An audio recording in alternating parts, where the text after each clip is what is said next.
الحمد لله رب العالمين والعاقبة للمتقين والصلاة والسلام على رسوله محمد وعلى آله وأصحابه أجمعين وعلى من تبعهم بإحسان إلى يوم الدين. أما بعد فأعوذ بالله من الشيطان الرجيم. بسم الله الرحمن الرحيم. إنما يريد الله ليذهب عنكم الرجس أهل البيت ويطهركم تطهيرا. صدق اللہ مولانا العظیم. بزرگان محترم اور میرے عزیز دوستوں اور بھائیوں،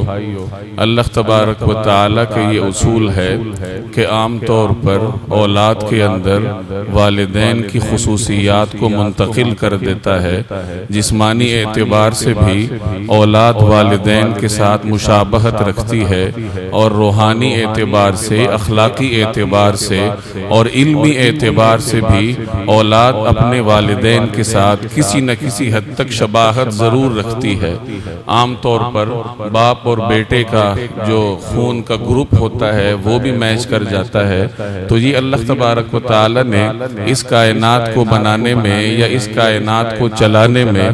جن اصولوں کو پیش نظر رکھا ہے، تو عام طور پر یہ بھی ایک اصول چلتا ہے کہ والدین اور اولاد میں کسی نہ کسی حد تک مشابہت ضرور ہوتی ہے. اسی وجہ سے عربی زبان کا مشہور مقولہ ہے الولد سر لابی،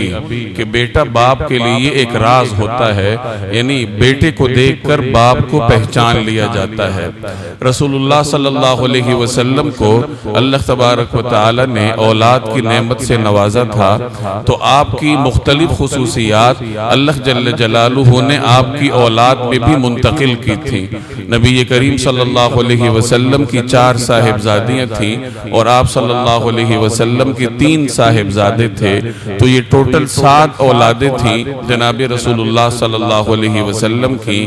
ان میں سے 4 صاحبزادیاں اور 2 صاحبزادے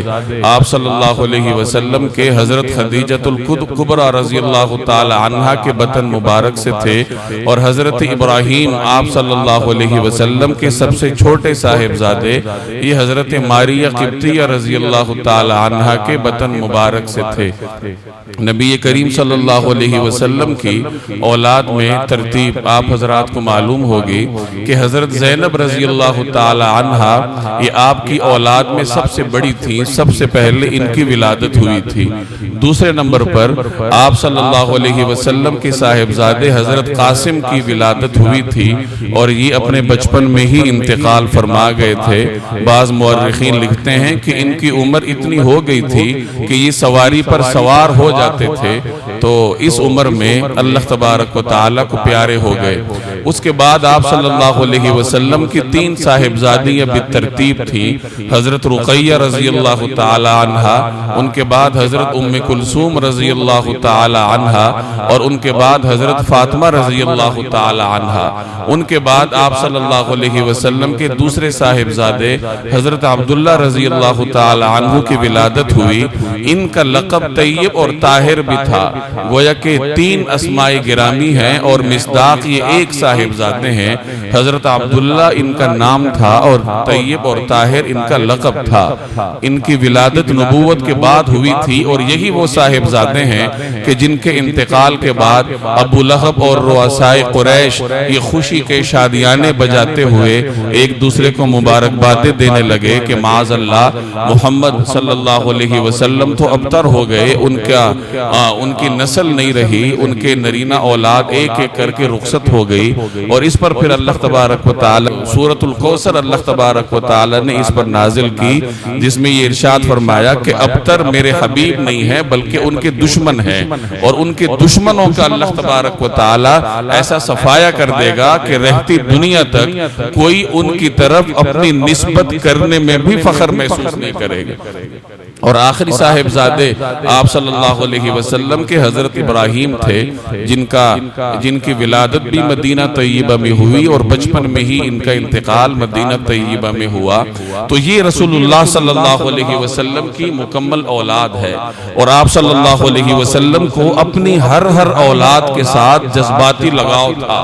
محبت تھی تمام صاحبزادیوں کے ساتھ، تمام صاحبزادوں کے ساتھ. چنانچہ حضرت ابراہیم کے بارے میں سیرت نگار لکھتے ہیں کہ جب ان کا انتقال ہوا تو آپ صلی اللہ علیہ وسلم کے مبارک آنکھوں سے آنسو بہہ رہے تھے. جب صحابہ کرام کو حیرت ہوئی, انہوں نے دریافت کیا کہ یا رسول اللہ آپ کی آنکھوں سے آنسو؟ تو رسول اللہ صلی اللہ علیہ وسلم نے ارشاد فرمایا ان العین تدمع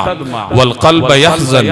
ولا نقول الا بما يرضى ربنا وانا بفراقك یا ابراہیم لمحزونون, کہ آنکھ آنسو بہاتی ہے اور دل غمگین ہے, لیکن زبان سے وہی کچھ نکل سکتا ہے جو رب کو راضی کرے گا. رب کو ناراض کرنے والا ایک جملہ بھی زبان سے نہیں نکل سکتا. اور اے ابراہیم ہم تمہاری اس طریقے سے جدائی پر سخت افسردہ ہیں. حضرت زینب رضی اللہ تعالی عنہ یہ آپ کی سب سے بڑی صاحبزادی تھی, اور ان کی تاریخ میں آتا ہے کہ سن 8 ہجری میں ان کا انتقال ہوا مدینہ طیبہ میں. جب ان کا انتقال ہوا تو آپ صلی اللہ علیہ وسلم اپنے ان کے گھر تشریف لائے. حضرت ام سلمہ رضی اللہ تعالی عنہ اور دیگر حضرات صحابہ کرام کی خواتین تھیں جو غسل میں شریک تھیں. نبی کریم صلی اللہ علیہ وسلم نے ان سے ارشاد فرمایا کہ پانی اور بیری کے پتے مہیا کرو اور بیری کے پتوں کو پانی میں ابالو, اور اس پانی سے زینب کو غسل دو 3 مرتبہ یا 5 مرتبہ, اور آخری مرتبہ غسل دیتے وقت پانی میں کافور کی خوشبو ملاؤ, اور جس وقت غسل دے چکو تو مجھے اطلاع کرنا. چنانچہ جب غسل دینے والوں نے نبی کریم صلی اللہ علیہ وسلم کو اطلاع کی کہ غسل دیا جا چکا اور کفن پہنانے کا وقت ہے, تو نبی کریم صلی اللہ علیہ وسلم نے اپنا تہبند مبارک اتار کر ان کو مرحمت فرمایا کہ یہ زینب کے کفن میں رکھ دو. یہاں بعض علماء نے بڑا عجیب نکتہ لکھا ہے کہ غسل سے پہلے بھی آپ صلی اللہ علیہ وسلم اپنا کپڑا دے سکتے تھے, لیکن غسل کے بعد کپڑا دینے میں حکمت یہ تھی کہ وہ کپڑا زیادہ دیر آپ صلی اللہ علیہ وسلم کے جسم اطہر سے مس رہے, کہ جتنی دیر وہ آپ کے جسد اطہر سے مس رہے گا اسی قدر تبرکات میں اضافہ ہوتا رہے گا. چنانچہ ان جیسے واقعات سے پھر بعض کے علماء استدلال کرتے ہیں کہ صلحاء کے تبرکات سے فائدہ اٹھانا یا ان کے استعمال شدہ چیزوں کو اپنے لیے باعث برکت سمجھنا, اس کی نہ صرف دین میں گنجائش ہے بلکہ ایک قسم کی اس کی ترغیب ہے کہ اللہ کے نیک بندوں کے استعمال شدہ چیزوں سے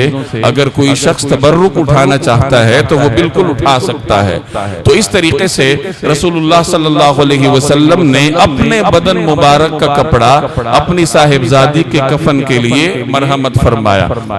اور جس وقت جنازے کا وقت آیا تو نبی کریم صلی اللہ علیہ وسلم نے بذات خود اپنی صاحبزادی کی نماز جنازہ پڑھائی. یہ حضرت زینب رضی اللہ تعالی عنہ کا اعزاز ہے کہ ان کی نماز جنازہ ان کے عظیم المرتبت والد ماجد جناب رسول اللہ صلی اللہ علیہ وسلم نے بذات خود پڑھائی. حضرت فاطمہ رضی اللہ تعالی عنہ نے اپنی بڑی بہن کے جنازے میں بذات خود شرکت فرمائی. مدینہ طیبہ کی دیگر خواتین حضرت فاطمہ رضی اللہ تعالی عنہ کی نگرانی میں یا ان کی قیادت میں حضرت زینب رضی اللہ تعالی عنہ کے جنازے میں شریک ہوئی. جب تدفین کے لیے قبرستان گئے تو ایک صحابی نقل کرتے ہیں کہ ہم نبی کریم صلی اللہ علیہ وسلم کی صاحبزادی حضرت زینب رضی اللہ تعالی عنہ کی تدفین کے لیے قبرستان آئے تو آپ صلی اللہ علیہ وسلم سخت افسردہ تھے, اور آپ صلی اللہ علیہ وسلم کے چہرے انور پر غم اور افسردگی کی پرچھائیاں تھیں, اور صورتحال یہ تھی کہ ہم میں سے کسی میں یہ جرت نہیں تھی کہ وہ نبی کریم صلی اللہ علیہ وسلم سے اس حال میں کوئی بات کر سکے. چنانچہ سب خاموش تھے, اور اسی حالت میں ہم جناب رسول اللہ صلی اللہ علیہ وسلم کے ساتھ قبرستان پہنچے, وہاں بیٹھے. ابھی قبر بننے میں کچھ دیر تھی تو آپ صلی اللہ علیہ وسلم تشریف فرما ہوئے, لیکن کوئی صحابی آپ سے بات نہیں کر سکتا تھا. صورتحال ایسی تھی. جب قبر کی تیاری کی اطلاع آپ صلی اللہ علیہ وسلم کو دی گئی تو نبی کریم صلی اللہ علیہ وسلم بنفس نفیس حضرت زینب کی قبر میں اترے. تھوڑی دیر کے بعد قبر سے باہر آئے تو آپ صلی اللہ علیہ وسلم کے چہرے پر کچھ بشاشت تھی. تو صحابہ کرام نے دریافت کیا. اب صحابہ کو ہمت ہوئی کہ جب جب پیغمبر کا چہرہ انور کچھ حشاش بشاش نظر آیا تو صحابہ نے بھی سوال کی جرت کی، ورنہ اس سے پہلے جو صورتحال تھی تو راوی خود کہتے ہیں کہ ہم سے جرت نہیں ہو رہی تھی کہ ہم کوئی سوال کریں۔ تو اب صحابہ نے سوال کیا کہ یا رسول اللہ، تھوڑی دیر پہلے تو آپ بہت افسردہ تھے، اور اب جب قبر سے باہر تشریف لائے ہیں تو اب افسردگی کی وہ کیفیت نہیں ہے، اور آپ صلی اللہ علیہ وسلم کی چہرہ انور پر کچھ بشاشت کے اثرات ہیں، اس کی کیا وجہ ہے؟ تو نبی کریم صلی اللہ علیہ وسلم نے فرمایا کہ میں زینب کی قبر میں اترا تھا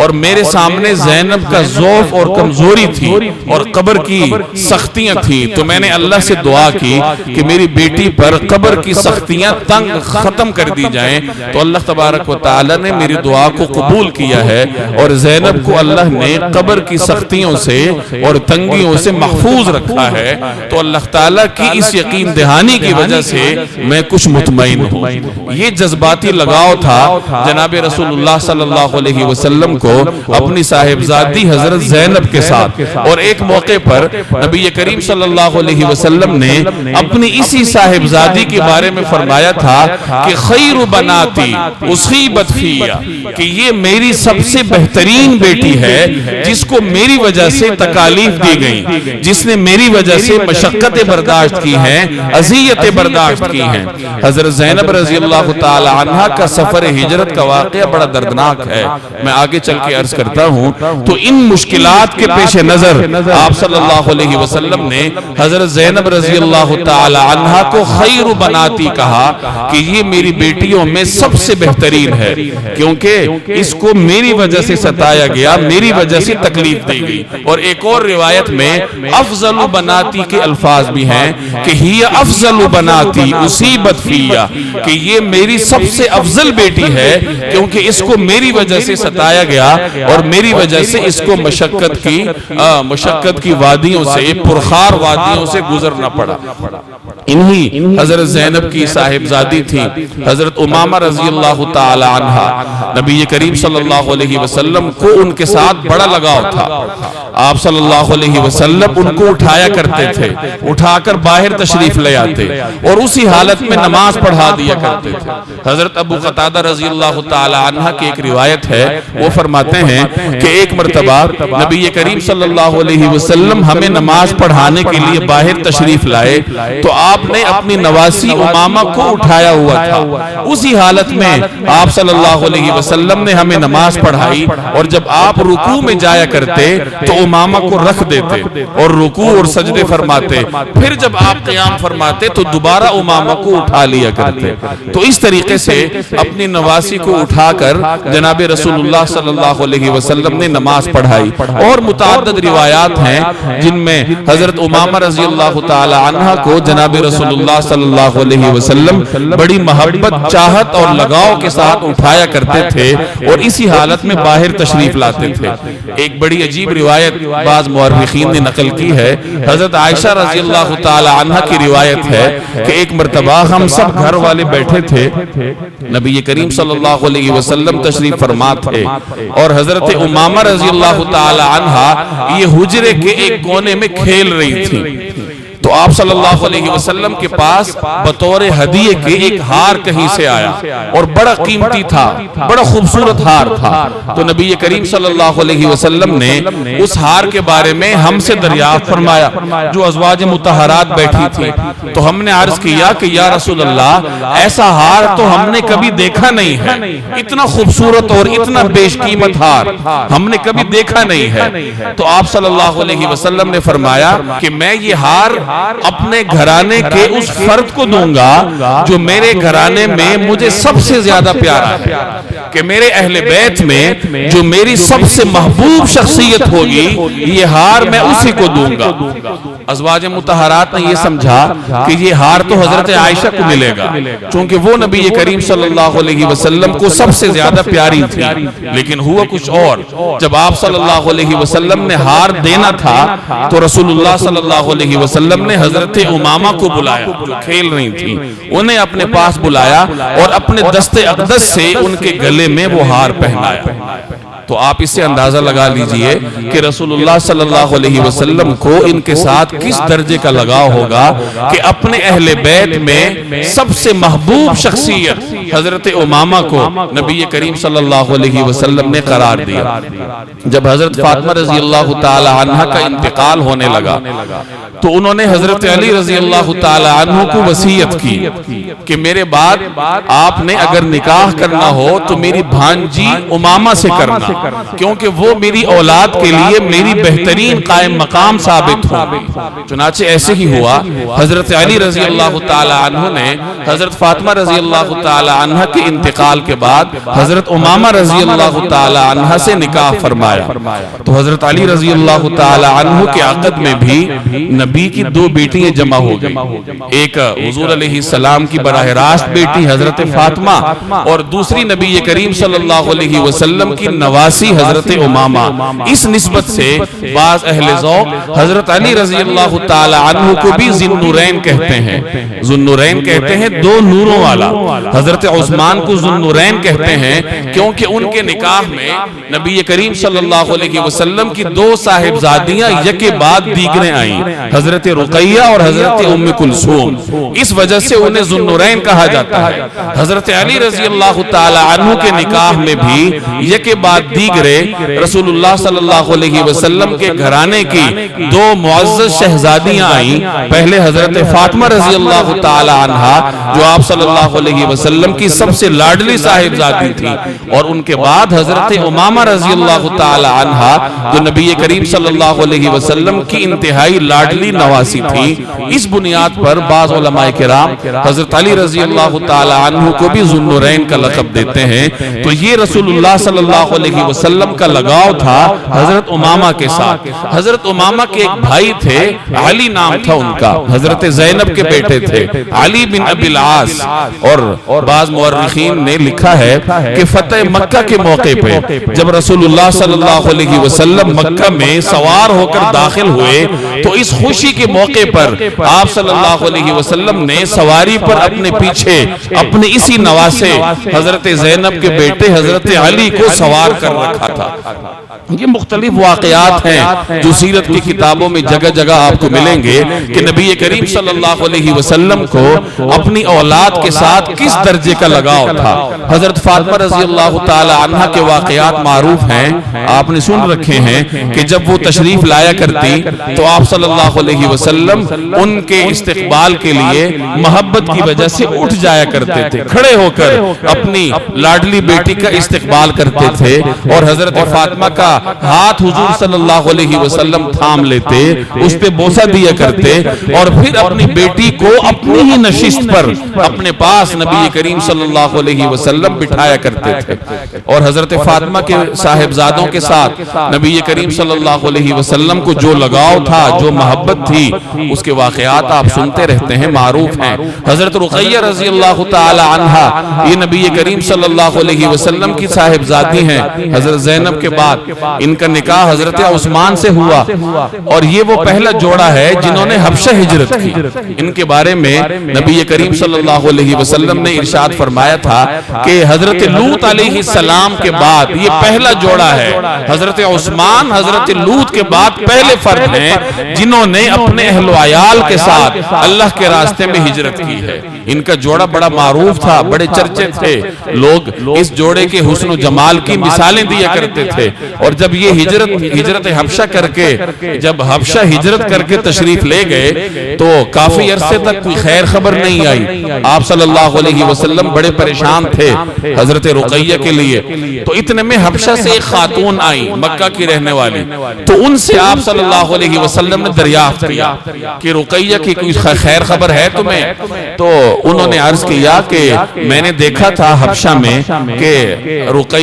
حضرت رقیہ سوار تھی اور حضرت عثمان رضی اللہ تعالی عنہ ان کی سواری کو پیچھے سے ہانک رہے تھے، یعنی میں نے ان کو دیکھا ہے، وہ بالکل خیر خیریت سے ہیں۔ تو ان کی خیر خیریت کی خبر سن کر نبی کریم صلی اللہ علیہ وسلم مطمئن ہوئے، اور پھر آپ نے یہ جملہ ارشاد فرمایا کہ لوط علیہ السلام کے بعد عثمان وہ پہلا فرد ہے جس نے اپنے اہل و عیال کے ساتھ اللہ کے راستے میں ہجرت کی ہے۔ حضرت رقیہ جس وقت بیمار ہوئی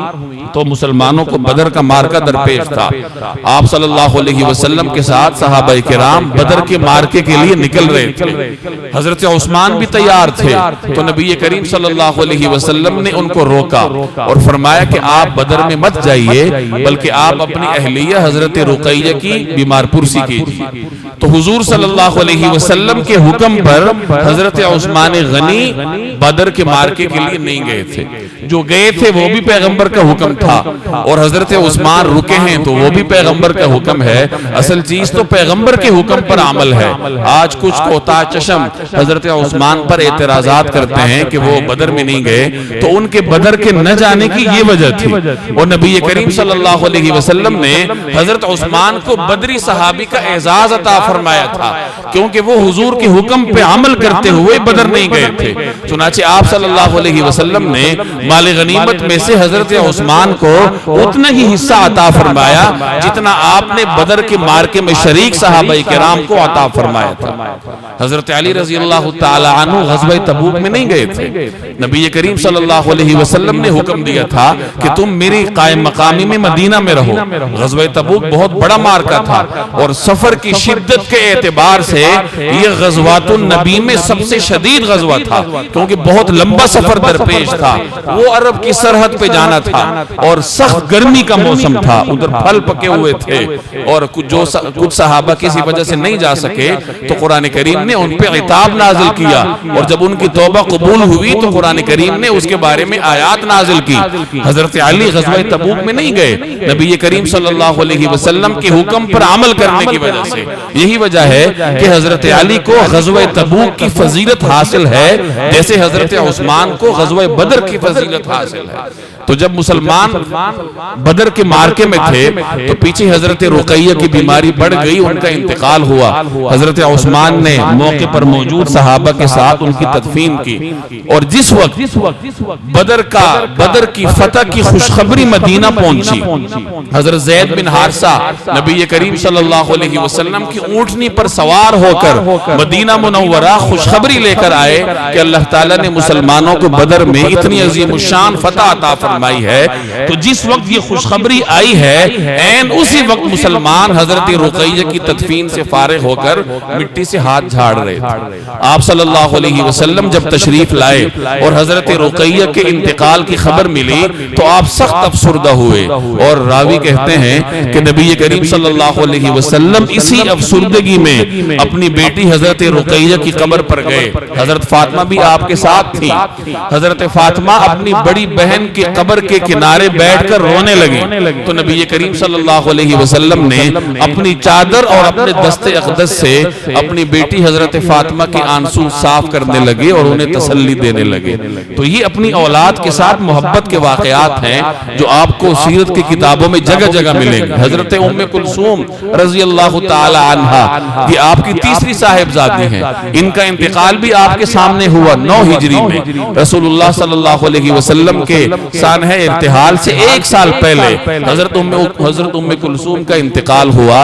ان کے غسل اور کفن کا بھی انتظام آپ نے اپنی نگرانی میں فرمایا, پھر ان کی نماز جنازہ پڑھائی اور ان کی تدفین میں انتہائی افسردگی کے عالم میں شامل تھے. تو جس طریقے سے ایک عام والد کو اپنی اولاد سے لگاؤ ہوتا ہے, محبت ہوتی ہے, اسی طریقے سے جناب رسول اللہ صلی اللہ علیہ وسلم کو بھی اپنی تمام اولاد اور آگے ان کی اولادوں, اپنے نواسوں اور اپنی نواسیوں سے جذباتی حد تک لگاؤ تھا. میں نے شروع میں عرض کیا کہ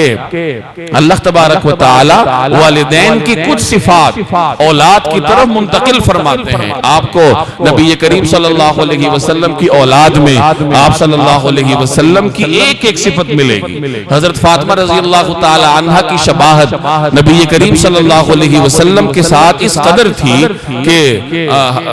راوی کہتے کہتے ہیں کہ حضرت فاطمہ رضی اللہ تعالی عنہ کی چال،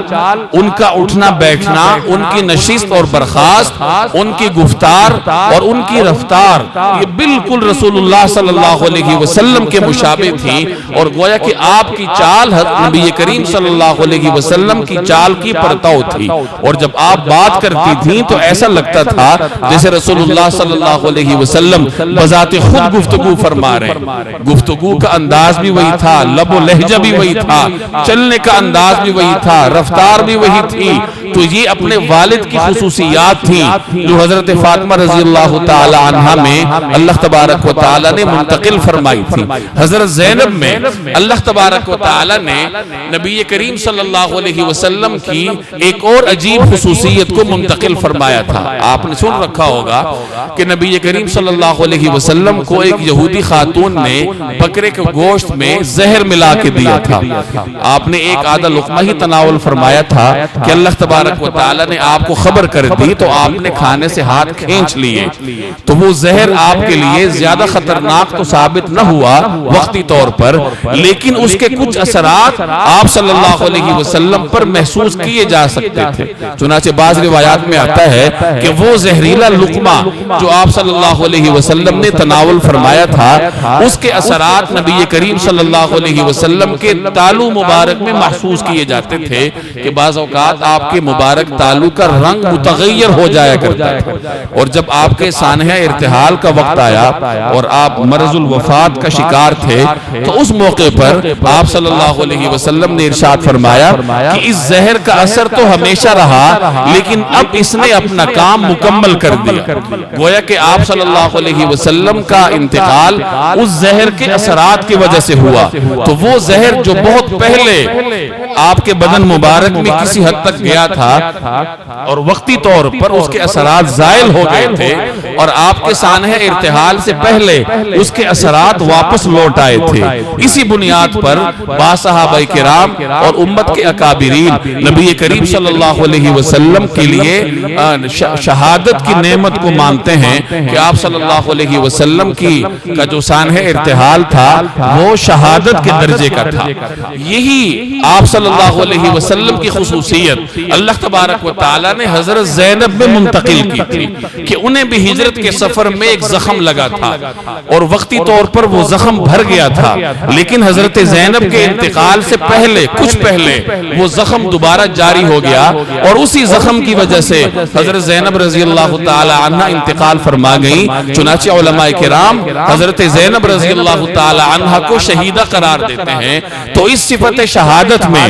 اور ایک پہلے کا زخم جو بعد میں جاری ہوا، اس صفت میں اللہ تبارک و تعالی نے حضرت زینب رضی اللہ تعالی عنہ کو اپنے عظیم المرتبت والد گرامی کے ساتھ مشابہت عطا فرمائی تھی۔ حضرت زینب نے جب ہجرت کرنی تھی، طویل واقعہ ہے، مختصراً عرض کے یہ دیتا ہوں، یہ حضرت ابو العاص کے نکاح میں تھی،